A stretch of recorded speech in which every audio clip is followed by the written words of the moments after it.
مستحقین کے حصے معین ہیں، مقرر ہیں، یہ کوئی قیاسی نہیں ہے، نہ علماء کی ذہنی اپج کا نتیجہ ہے، بلکہ کتاب اللہ میں صراحتاً یہ احکام موجود ہیں، اور وارثین کے حصے ان کے کتنے ہیں خود اللہ رب العزت نے یہ طے فرما دیا، اور سنت رسول صلی اللہ علیہ وسلم میں اس کی وضاحت موجود ہے، علماء امت کا اس پر اجماع ہے، اس لیے یہ فریضہ ہے فرائض میں سے۔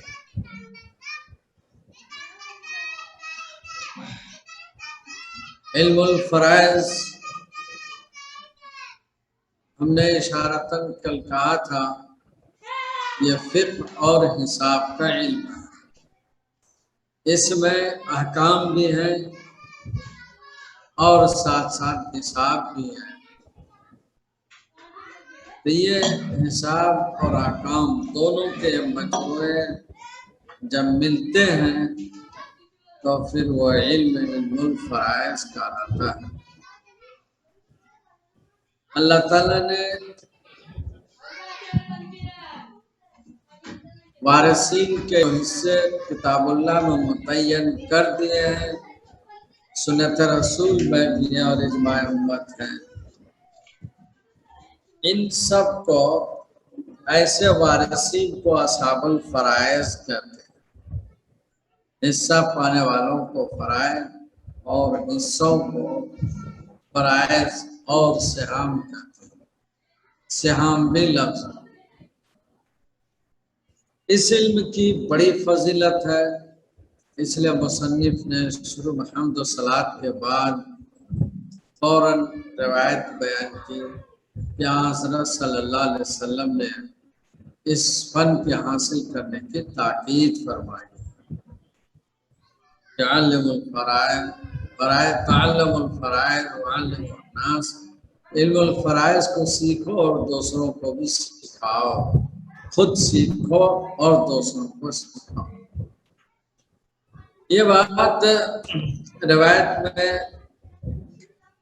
یہ بات بھی آئی، حضور نے اس کی اہمیت بیان کی، فإنها نصف العلم، یہ آدھا علم ہے، یعنی آپ پوری شریعت ادھر پڑھ لیجئے،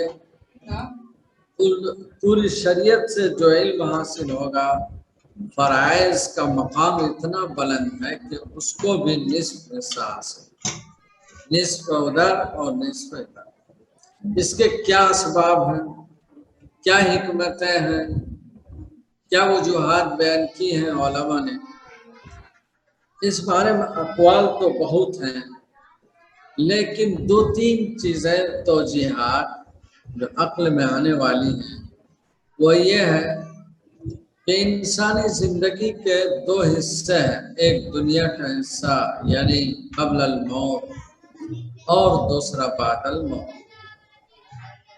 قبل الموت ان کی زندگی کے جو اموال ہیں، حقوق ہیں، وہ انسان خود سے استعمال کرتے ہیں، اور اس کے احکام کتب فقہ میں، احادیث میں اور قرآن مجید میں موجود ہے۔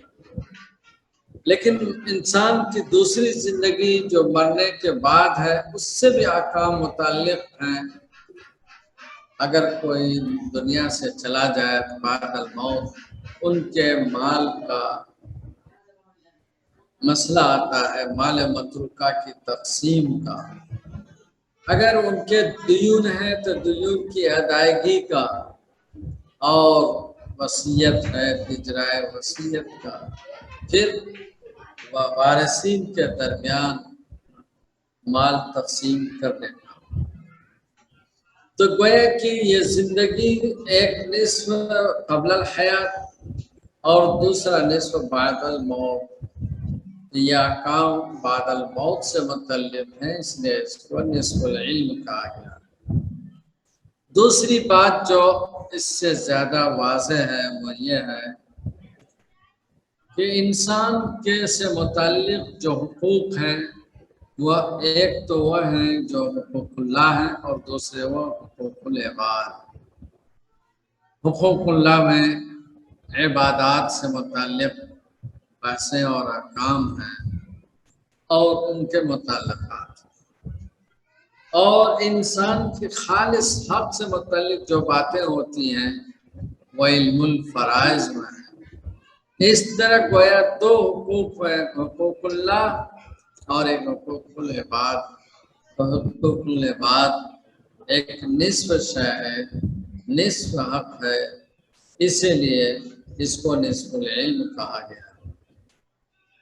لیکن ان دونوں توجیحات سے سب سے اہم بات جن کو علماء نے زیادہ پسند کیا وہ یہ ہے کہ دراصل اس علم کی اہمیت کے پیش نظر رسول اللہ صلی اللہ علیہ وسلم نے اس کو نصف العلم قرار دیا ہے۔ اس لیے اس علم کی بڑی فضیلت بھی آئی ہے۔ علماء نے اس علم کے حصول کے سلسلے میں اس روایت کو سامنے رکھ کر کہ تعلم الفرائض وعلموا الناس، کہ فرائض خود سیکھو اور دوسروں کو سکھاؤ، اس علم کی تعلیم کو، اس کے حاصل کرنے کو فقہی اعتبار سے توجہ دی گئی ہے اور اس کے کئی احکام۔ اگر محلے اور گاؤں اور علاقے میں چند علماء موجود ہیں جو اس فریضے کو انجام دیتے ہیں تو اس وقت علم الفرائض کا حاصل کرنا فرض کفایہ میں سے ہے، یعنی اگر حاصل کر لیں کچھ لوگ تو بہت بہتر، سب کی طرف سے فرض کی ادائیگی ہو جائے گی۔ لیکن اگر کوئی نہیں ہے، اس علم کے پورے محلے اور گاؤں اور پورے علاقے میں اگر کوئی نہیں ہے تو اس کا حاصل کرنا فرض عین ہو جاتا ہے۔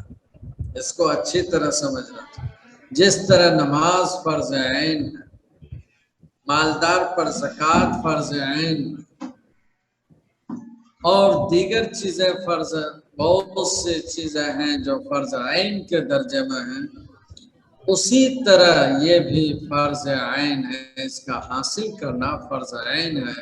اگر علاقے میں کوئی عالم علم الفرائض کے نہیں ہیں، پوری بستی میں، محلے میں، شہر میں نہیں ہے تو پھر اس کا حاصل کرنا فرض عین ہو جاتا ہے۔ تاکہ، اور یہ کیوں ہے؟ یہ اس لیے کہ حقوق اللہ اس سے منسلک ہے۔ مرنے کے بعد مال متروکہ کی تقسیم کا مسئلہ ہے، اگر اس کے جاننے والا اگر کوئی نہیں ہوگا تو پھر یہ تقسیم غلط ہوگی اور اس طرح لوگ غلطی میں مبتلا ہوں گے، اور یہ غلطی ایسی ہوگی کہ انسان کو جہنم کی طرف لے جانے والی ہوگی۔ اللہ تعالیٰ نے سورہ نساء میں فرائض کو بیان کیا، پورے حصص کو، کن کے کتنے ہیں، ماں کے کتنے حصے ہیں، بچوں کے کیا ہے، شوہر کے کیا ہے، بیوی کے کیا ہے، بہنوں کے کیا ہے، سب حصے متعین کر دیے ہیں۔ اب متعین کرنے کے بعد جو بات کہی اللہ تعالیٰ نے بہت ہی شد و مت کے ساتھ اعلانیہ طور پر انتہائی الٹیمیٹم کے انداز میں، وہ یہ ہے کہ تلک حدود اللہ، یہ اللہ کی، تلک حدود اللہ، یہ اللہ کے حدود ہیں، باؤنڈری ہیں، اللہ کے بتائے ہوئے یہ وہ ضابطے ہیں جن سے تجاوز نہیں کیا جا سکتا۔ اس میں اللہ تعالیٰ نے انتہائی سختی کے ساتھ اس آیت کو بیان کیا، تلک حدود اللہ، یہ اللہ کے حدود ہیں۔ وَمَن يُطِعِ اللَّهَ وَرَسُولَهُ يُدْخِلْهُ جَنَّاتٍ تَجْرِي مِن تَحْتِهَا الْأَنْهَارُ خَالِدِينَ فِيهَا، جو ان حدود کو مان لے، اللہ کی اتباع کرے اور رسول کی، ان حدود کو ماننا اطاعت اللہ اور اطاعت رسول ہے۔ جو وَمَن يُطِعِ اللَّهَ وَرَسُولَهُ، جو اللہ اور اس کے رسول کی اطاعت کرے، يُدْخِلْهُ جَنَّاتٍ تَجْرِي مِن تَحْتِهَا، اللہ اس کو داخل کرے گا ایسی جنتوں میں جن کے نیچے نہریں نہریں جاری ہوں گی جن میں وہ ہمیشہ رہیں گے خالدین فیہا وذالک الفوز العظیم، اور یہ بہت بڑی کامیابی، بڑی توجہ کی چیز ہے کہ اگر وراثت کی صحیح تقسیم ہوئی اور مستحقین کو ان کو وہ مال دے دیے گئے، مال متروکہ دے دیا گیا، تو اللہ تعالیٰ کہتے ہیں کہ قیامت کے دن ایسے شخص کے لیے بہت بڑے خوشخبری ہے، اور وہ یہ ہے ذالک الفوز العظیم، یہ بہت بڑی کامیابی۔ آگے اللہ تعالیٰ فرماتے وَمَن يَعْصِ اللَّهَ وَرَسُولَهُ، جو نافرمانی کرے اللہ اور اس کے رسول کی، اس بات کی طرف توجہ دلائی کہ وراثت کے جو احکام بیان کیے گئے، حدود متعین کیے گئے ہیں، ان حدود اور باؤنڈریوں سے جو تجاوز کر جائے اور تقسیم وراثت نہ کرے، حقدار کے حق کو نہ پہنچائے، تو پھر وہ یاد رکھے وہ اللہ کی معصیت کرنے والا ہے۔ وَمَن يَعْصِ اللَّهَ وَرَسُولَهُ، جو اللہ رسول کی بات نہ مانے، یعنی دیے ہوئے فرائض کے جو حقوق تھے ان کو ادا نہیں کیے، وَيَتَعَدَّ حُدُودَهُ، اور اللہ کی باؤنڈری سے تجاوز کر جائے، يُدْخِلْهُ نَارًا، اللہ اس کو داخل کرے گا جہنم میں، خالداً فیہا، جس میں وہ ہمیشہ رہنے والا ہو۔ خلود فی النار کی یہ وراثت تقسیم نہ کرنے کی وجہ سے جو بات سنائی جا رہی ہے، جو نتیجہ بتایا جا رہا ہے، وہ نتیجہ یہ ہے کہ ایک تو یہ کہ جہنم میں داخل ہوگا اور وہاں ہمیشہ رہے گا خالداً فیہا، اور آگے وَلَهُ عَذَابٌ مُہِینٌ، اور ان کو ذلت آمیز عذاب مہین، ذلت آمیز، جس سے کہ ذلت ہوگی وہ عذاب ہوگا۔ اب یہ چیز، یہ آیت اس طرح، یہ دونوں آیت ہیں ایسی آیتیں ہیں کہ انسان کو ہمیشہ سامنے رکھنا چاہیے کہ جب معلوم یہ واقع دخول جنت اور دخول نار، ان کی بنیاد یہ جب منحصر ہے وراثت کی تقسیم پر، چاہے ہم جتنی عبادت کرنے والے ہوں، مساجد آباد کرنے والے ہوں، چاہے ہم جس قدر دین کی خدمت کرنے والا ہوں، دعوت اللہ کا فریضہ انجام کر دینے والے ہوں، اور امت کے اور مسائل دیکھنے والے ہوں، قضاء اور افتاء کے فریضے انجام دینے والے ہوں، جتنے بھی ہم خیر کا کام کر جائیں، لیکن اگر وراثت کی تقسیم نہیں کی ہے تو پھر اس کا حکم بالکل الگ ہوگا، یعنی وہ انسان يدخلہ نارا خالدا فیہا کا مستحق بن جائے گا، وَلَهُ عَذَابٌ، اللہم احفظ۔ اس لیے یہ اس قدر اہم چیز ہے، اس کے احکام اتنے اہم ہیں، اس کی تعلیم اتنی بنیادی ہے کہ اللہ کے رسول صلی اللہ علیہ وسلم نے اس کی تاکید فرمائی کہ تعلم الفرائض وعلمهم، خود سیکھو اور دوسروں کو سکھاؤ، فرائض یہ احکام خود سیکھو۔ فرائض کہتے ہیں جن کو متعین کر دیا گیا، یہ کسی انسان کا یا فقیہ کا متعین کیا ہوا نہیں ہے، یہ امام ابو حنیفہ یا امام شافعی، امام مالک یا فلاں اور فلاں کی طرف سے مستنبط احکام نہیں ہیں، بلکہ یہ اللہ نے خود بیان کر دیے ہیں۔ اس میں کوئی یہ بھی نہیں کہہ سکتا کہ یہ حدیث فلاں جگہ نہیں ہے، یہ حدیث بخاری میں نہیں ہے، یہ فلاں جگہ یہ نہیں ہے، یا اس میں یہ کہ سند ضعیف ہے، اس میں یہ بھی بحث کی گنجائش نہیں، اللہ نے اس کو خود متعین کر دیا ہے، یہ فریضہ ہے، متعین شدہ حقوق ہیں، حصے ہیں، سہام ہیں، جن میں کوئی کمی بیشی نہیں کر سکتا ہے، لہذا ایسے علم کو حاصل کرنا ضروری ہے، اور ہمارے آقا نے اس کو نصف علم قرار دیا، اس کی اہمیت کے پیش نظر، اس کی فضیلت کے پیش نظر، نتائج کے اعتبار سے، ان کے سنگینیت کے حساب سے اس کو آدھا علم۔ اور یہ بات جیسا کہ بہقی کی روایت میں ہے، آپ صلی اللہ علیہ وسلم نے جو فرمائی ہے، وہ اس موقع سے آپ نے فرمایا کہ کہ علم اٹھا لیا جائے گا، انما یقبض العلم علم بقبض العلماء، علم اٹھا لیا جائے گا علماء کے اٹھانے سے، علماء اٹھ جائیں گے تو علم بھی اٹھتا جائے گا۔ اس لیے اس طرف توجہ دو کہ فرائض کو حاصل کرو اور دوسروں کو بھی اسے بتاؤ۔ اس لیے ہم نے کہا کہ اگر آبادی میں علم الفرائض کا جاننے والا کوئی نہیں ہے، ملک ریاست یا پھر کسی شہر گاؤں میں اگر نہیں ہے تو وہاں علم حاصل کرنا کسی بھی فرد کے لیے فرض عین ہو جاتا ہے، جس سے رستگاری بالکل نہیں ہے۔ اگر چھوڑ دے تو وہ گناہگار ہوگا، گناہ کبیرہ کا مرتکب ہوگا اور عند اللہ اس کا مواخذہ ہوگا۔ جس طرح ترک صلاۃ پر مواخذہ ہوگا اسی طرح اس پر بھی مواخذہ ہوگا۔ جس طرح زکوٰۃ واجب ہونے کی صورت میں ادا نہ کرے اور وہ مواخذہ ہوگا، اسی طرح علم الفرائض حاصل نہ کرنے پر مواخذہ۔ اس لیے آپ جیسے طلبہ جن کو اللہ نے توفیق دی، موقع دیا کہ وہ احکام شریعہ پڑھ رہے ہیں، کتاب اللہ اور سنت رسول پڑھ رہے ہیں اور علم الفرائض کے لیے مستعد ہیں، انہیں اس بات کو اچھی طرح سمجھ لینا چاہیے کہ زندگی میں جہاں بہت سی چیزیں ضروری ہیں ان میں سے ہمارے لیے علم الفرائض کا سیکھنا بھی ضروری ہے۔ یہ بات جب ذہن میں اجمالی طور پر آ گئی، ایک دوسری بات یاد رکھیے، جیسا کہ ہم نے کل بھی کہا تھا کہ انسان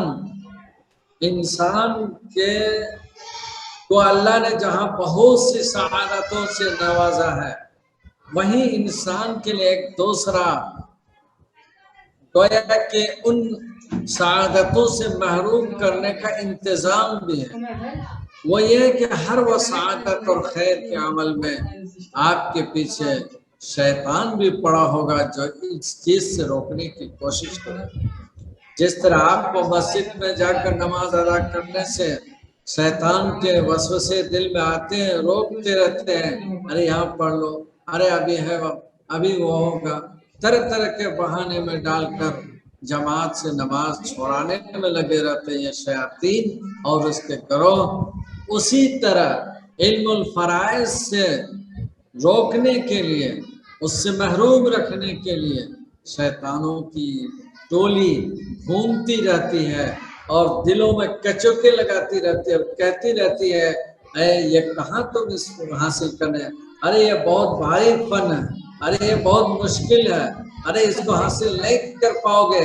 دلوں میں یہ باتیں آتی رہتی ہیں، ذہنوں میں پنپتی رہتی ہیں، جس کی وجہ سے طلبہ از خود اس فن کو مشکل فن سمجھنے لگتے ہیں اور بجائے اس کے کہ اس کو ہمت اور مردانگی سے حاصل کرے، وہ پہلے ہی سے اپنا عزم ارادہ ختم کر دیتے ہیں اور برائے نام شکل کے ساتھ درجے میں حاضر ہوتے ہیں اور پھر اسی طرح وہ چلے جاتے ہیں۔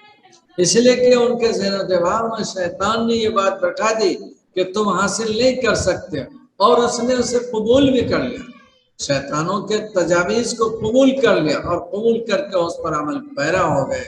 نتیجہ یہ ہوتا ہے کہ سال ہر سال کی تعلیم حاصل کرنے کے باوجود جن کو جو اہم علم حاصل کرنا تھا اسی سے وہ محروم ہو کر یہاں سے چلے جاتے ہیں، اور جب دوسری آبادی میں چلے جاتے ہیں، خدا نہ خاص طور کو اگر دینی اور ماحول نہ ملا، درس و تدریس کا موقع نہ ملا، تو پھر بجائے کہ ان چیزوں کو حاصل کر کے امت میں اس کی صحیح اشاعت کرتے، اس کی تعلیم کا فریضہ انجام دیتے، وہ خود انہی چیزوں پر، انہی حصوں پر اعتراضات کرنے لگتے ہیں۔